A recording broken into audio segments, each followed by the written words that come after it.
Hi, everyone, and this is Professor Hall. Welcome back. Today we are talking about Charles Brockden Brown and Wieland. Not part one of Wieland, but it is part one in a series of 3 short lectures I have for you. And then you'll also be viewing another series of short lectures from someone else who I think does a beautiful job explaining this book, and I really like her insights. So there we go. Let's get started. A brief summary in this video. It's going to be quite short, and I don't want to give away too much. So my warning for you is that this book is part mystery. There's a fairly big twist partway through, so I recommend you don't look up anything about the plot. If it is confusing to you, I would recommend that you take a look at the reading guide that I have provided for you, which kind of walks through a little bit more about what's going on. Also, the next 2 videos, the one where I give a little bit of historical background and then the one where I talk to you face to face and tell a little bit about some of the themes, those can help as well. But if you look things up about the plot, you're going to find spoilers. It won't be as enjoyable to read. Don't do it. Some of you are doing it right now. I know you are. Like on your phones looking stuff up. Don't do it. Okay. This book is actually considered the first American Gothic novel. I mentioned before with Charlotte Temple that book was quite successful, and it was really the first American bestseller. It was a bestseller in Britain as well. And Charles Brockden Brown, though, is known as the father of the American, or the grandfather of the American Gothic tale. So he takes this tradition of Gothic literature that was happening in Europe, in Germany for the most part to begin with, and of old castles, and we're going to talk more about it later. But he takes this tradition and he tries to make it really an American story, to sort of say, if that kind of thing were happening in this very new country. The book was published in 1798. Not that long after the American Revolution. So if these things were happening in this newly formed country as opposed to, long ago and far away in a land that we've never heard of, or someplace in Europe, what would that look like? What would it look like to be in the newly formed United States? So this is called Wieland, and the subtitle is The Transformation, or The Transformation, right? Sometimes it even has an American tale underneath. Not the one with the mice, but it's an American story. So we begin with Clara. Clara is our narrator. She doesn't tell us who she is in the first couple chapters. So I just want to tell you, it's Clara. Clara is describing what happened to her father, who's known as the Elder Wieland, years before. He was quite religious and brooding, and he was trying to spread Christianity to the Native Americans. He did have a lot of money as well, so he's not quite a poor missionary, but he's trying to spread the Christianity to the Native Americans. They reject him. He falls into this religious melancholy, depression, and he becomes more and more zealous. And he may or may not have spontaneously combusted. So if you look at the first, I'll go back. There we go. That's supposed to be kind of like this big conflagration up on the hill. It's just very unclear, but that's what that's supposed to represent. So he may have been murdered, possibly by the Native Americans. It may have been an accident. The cause of his death isn't quite clear, and we're left to figure that out for ourselves and decide for ourselves what has exactly happened. And I talk about that in my third lecture, why that might be important. But here I just want to give some plot points. So the scene shifts to many years later. Wieland, the younger Wieland, Clara's brother, and his wife, Catherine, who was a beautiful, wealthy neighbor of theirs. They have 2 children, and then they have adopted or taken in what was called back then a ward, who's basically like a foster child or an adopted child, named Louisa. So they have a really happy and pleasant life. Clara and Catherine are best friends. They have enough money that they're kind of at leisure, and they're on this very big estate, Menningen, in Pennsylvania. And they're kind of isolated from the rest of society, but they don't seem to really mind it. So they spend their days there, they're playing music, they're reading stories, and Wieland and his wife live in the main house, and Clara lives on a smaller guest house that's on the estate.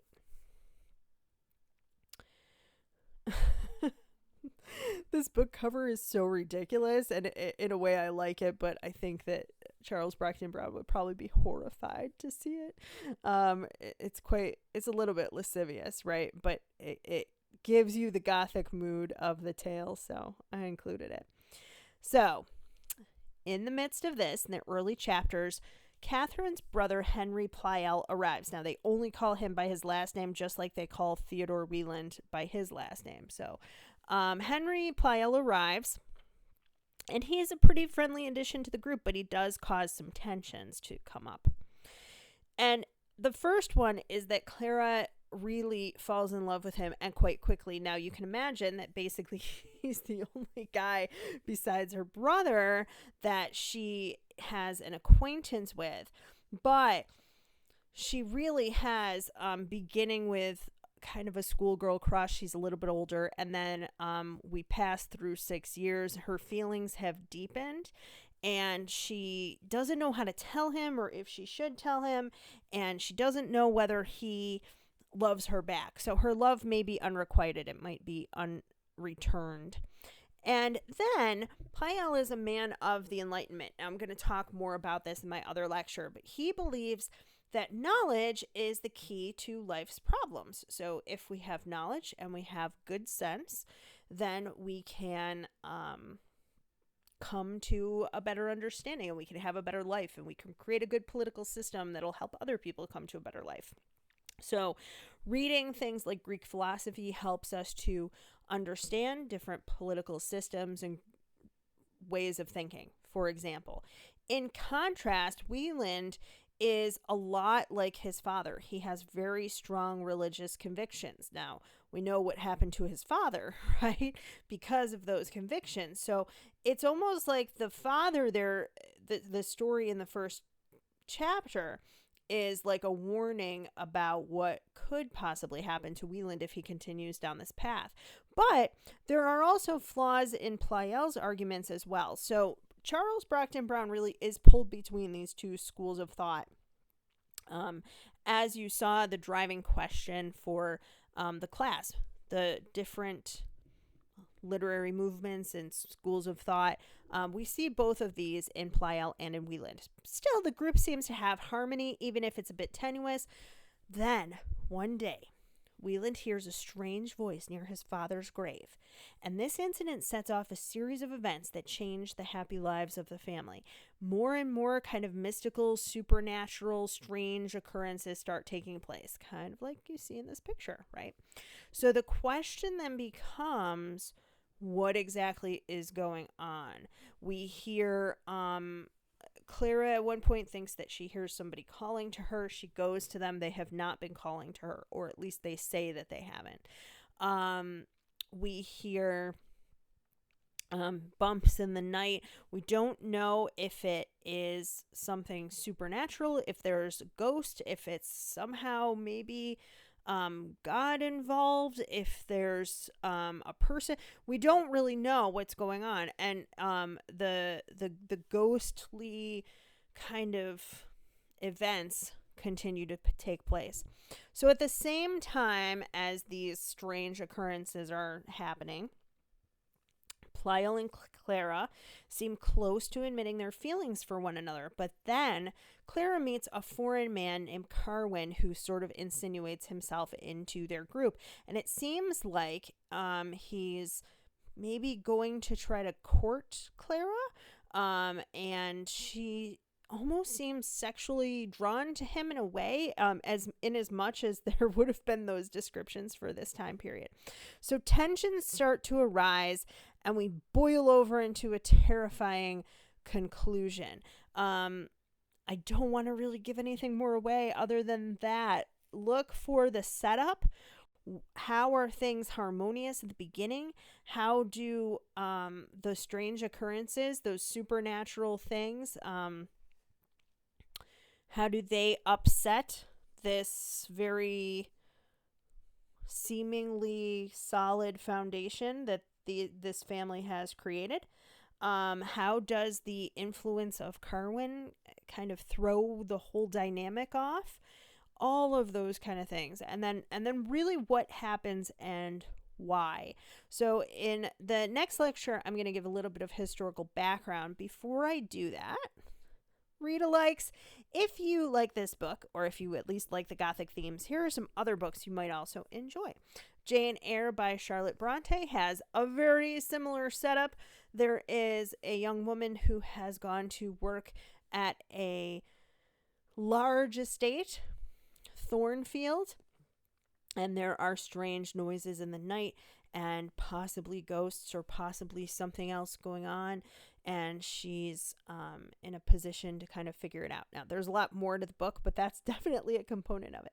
Wuthering Heights kind of has some of those Gothic themes, but really is a little bit more romantic, about strong emotions. And Rebecca, another Gothic novel. This one was written in 1938.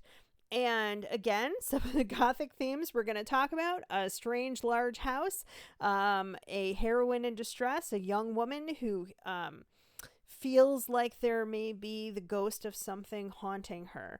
In this case, with Rebecca, it is her husband's first wife who has passed away. And it seems like she's kind of being haunted by the spirit of that. The 13th Tale is a more contemporary Gothic story. It is a great book. I don't want to give anything away about this book other than to say it's amazing and I loved it. The Castle of Otranto, I'm going to talk about that next time. That was really what is considered the first Gothic novel, and we'll talk about some of the features of Gothic novels that are in that book and others.